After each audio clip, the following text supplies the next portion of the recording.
नमस्कार. आजच्या व्हिडिओमध्ये मी तुम्हाला चातुर्मासामध्ये कोणताही एक नियम आवर्जून आपल्याला पाळायचा आहे. तर चातुर्मासाचे 21 नियम याबद्दलची संपूर्ण माहिती सांगणार आहे. पण त्याआधी तुम्ही चॅनलवरती नवीन असाल तर चॅनलला लाईक करा आणि सबस्क्राईब देखील करा. कमेंटमध्ये श्री स्वामी समर्थ किंवा ओम नमो भगवते वासुदेवाय नमः लिहायला विसरू नका. चातुर्मास म्हणजे 4 महिने. आषाढी एकादशीपासून चातुर्मासाला सुरुवात होत असते. देवशयनी आषाढी एकादशीपासून ते देवउठणी एकादशीपर्यंतचे जे 4 महिने आहेत तर ते चातुर्मास म्हणून ओळखले जातात आणि यंदा चातुर्मासाची सुरुवात ही 25 जुलैला होणार आहे. आषाढी एकादशी ही 25 जुलैला आहे आणि आषाढी एकादशीपासूनच चातुर्मास सुरू होत असतो. चातुर्मासामध्ये श्री विष्णू हे योग निद्रेमध्ये क्षीरसागरात जात असतात. शास्त्रानुसार या चातुर्मासामध्ये विष्णूसह काही देवी देवताही झोपतात असे मानले जाते.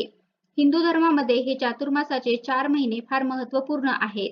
या काळामध्ये देवदेवतांच्या उपासनेला विशेष महत्त्व आहे. जेव्हा श्रीहरी विष्णू हे योगनिद्रेमध्ये जातात त्यावेळेला या सृष्टीचे पालन कोण करते? तर श्री विष्णू या सृष्टीचे सूत्रे भगवान शंकराकडे सोपवतात आणि ते योगनिद्रेमध्ये जात असतात आणि म्हणूनच चातुर्मासामध्ये येणारा श्रावण महिना यामध्ये शिवपूजेला विशेष महत्त्व आहे. श्रावणामध्ये केलेली शिवांची पूजा, उपासना यामुळे आपल्या आयुष्यातील संकटे नष्ट होत असतात आणि आपल्या मनोकामना पूर्ण होत असतात.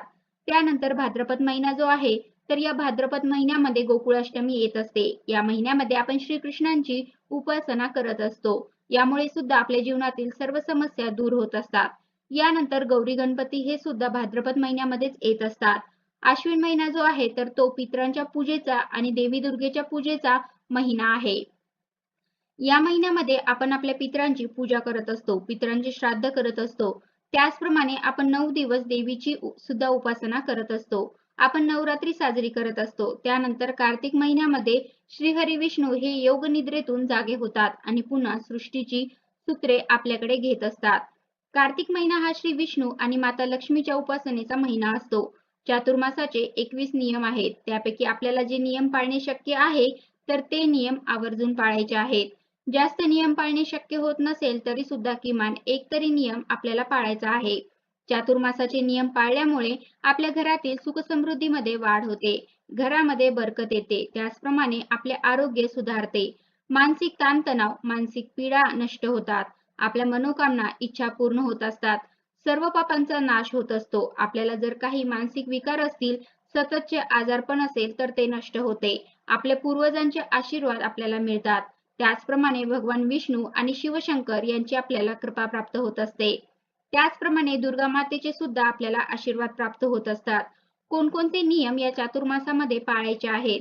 चातुर्मासामध्ये आपल्याला दररोज सकाळी लवकर उठायचं आहे, स्नान करायचं आहे, स्वच्छ वस्त्र परिधान करायचे आहेत. स्नान करताना अंघोळीच्या पाण्यामध्ये चिमूटभर हळद किंवा गंगाजल टाकायचं आहे. चातुर्मासाचे 4 महिने आपल्याला दररोज अंघोळीच्या पाण्यामध्ये 4 थेंब गंगाजल टाकून स्नान करायचं आहे. ज्यामुळे पवित्र नदीमध्ये स्नान केल्याचे पुण्य आपल्याला प्राप्त होत असते. त्यानंतर आपल्याला देवघरातील देवांची पूजा करायची आहे. देवघरामध्ये शक्य असेल तर रोज आपल्याला तुपाचा दिवा लावायचा आहे. रोज तुळशी समोर आपल्याला तुपाचा दिवा लावायचा आहे. तुळशी समोर हळदीचं स्वास्तिक काढायचं आहे. त्या स्वास्तिकची पूजा करायची आहे.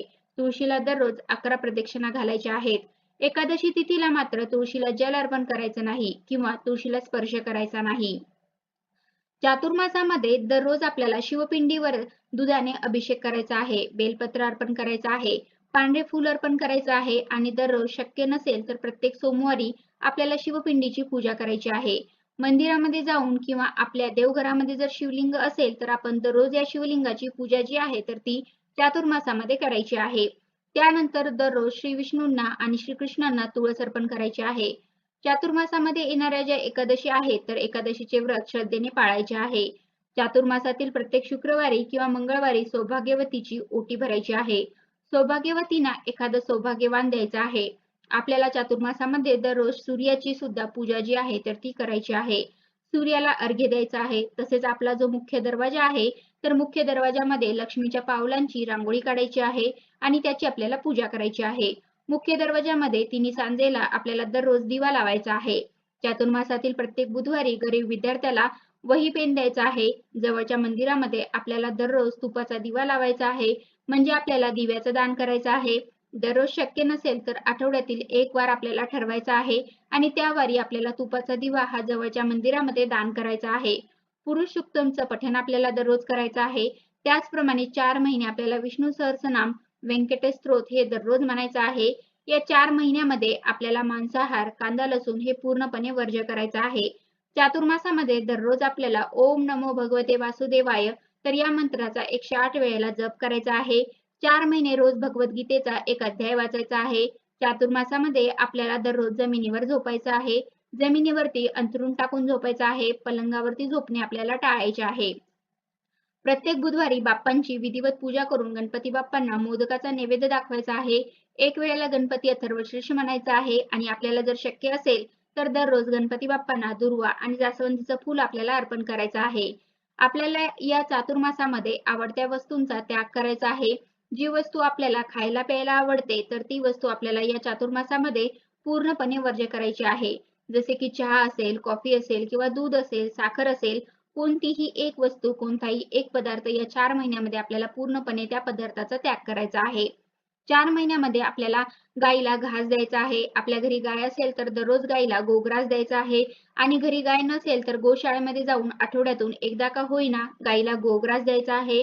यामुळे आपल्याला गोमातेचे आशीर्वाद मिळतात. श्री विष्णूंची कृपा आपल्याला प्राप्त होत असते. प्रत्येक गुरुवारी स्वामी सारामृत पठण करायचं आहे. प्रत्येक शुक्रवारी 11 वेळेला श्री सुक्तमचे पठण करायचं आहे. दररोज कुलदेवीची आरती करायची आहे. प्रत्येक शुक्रवारी किंवा मंगळवारी कुलदेवीला एक विडा अर्पण करायचा आहे. 2 विड्याची पाने आणि त्यावरती आपल्याला 2 फूल असलेल्या लवंगा ठेवायच्या आहेत. 1 सुपारी ठेवायची आहे. 1 वेलची ठेवायची आहे. असा विडा कुलदेवीला प्रत्येक शुक्रवारी किंवा प्रत्येक मंगळवारी अर्पण करायचा आहे. आपल्याला चातुर्मासामध्ये शांत राहायचं आहे. त्यानंतर दिवसातून एकदाच भोजन करायचं आहे. शक्य असेल तर संपूर्ण चातुर्मास आपल्याला ब्रह्मचर्य पाळायचं आहे. या चातुर्मासामध्ये आपण 5 प्रकारचे दान हे अवश्य करायचं आहे. अन्नदान असेल, दीपदान असेल, वस्त्रदान असेल, सावलीदान असेल, श्रमदान असेल. अन्नदान जे आहे तर ते व्यक्तीला, प्राणी, पक्षी तर यांना करायचं आहे. दीपदान हे मंदिरामध्ये किंवा नदी तीरावरती करायचं आहे. एका भांड्यामध्ये मोहरीचं तेल घेऊन त्यामध्ये आपला चेहरा पाहून प्रत्येक शनिवारी भांड्यासह हे तेल शनी मंदिरामध्ये किंवा हनुमान मंदिरामध्ये दान करायचं आहे. हे झालं सावलीदान. कोणत्याही आश्रमामध्ये किंवा मंदिरामध्ये आपल्याला श्रमदान करायचं आहे. सर्व क्रमे ईश्वराला अर्पण करून नम्रता, सेवा आणि भक्तिभावाने आपल्याला हा चातुर्मास पूर्ण करायचा आहे. तर अशा प्रकारे आजच्या व्हिडिओमध्ये मी तुम्हाला चातुर्मासामध्ये कोणताही एक नियम आवर्जून पाळायचा आहे आपल्याला. तर चातुर्मासाचे 21 नियम याबद्दलची संपूर्ण माहिती सांगण्याचा प्रयत्न केलेला आहे. तर या 21 नियमांपैकी कोणताही एक नियम जो आपल्याला पाळणे शक्य होईल पूर्ण 4 महिने, तर आपल्याला तो एक नियम पूर्ण चातुर्मास म्हणजे 4 महिने आपल्याला आवर्जून पाळायचा आहे. त्यामुळे आपल्याला श्रीहरी विष्णूंचे, शंकरांचे आपल्याला आशीर्वाद प्राप्त होत असतात. धन्यवाद.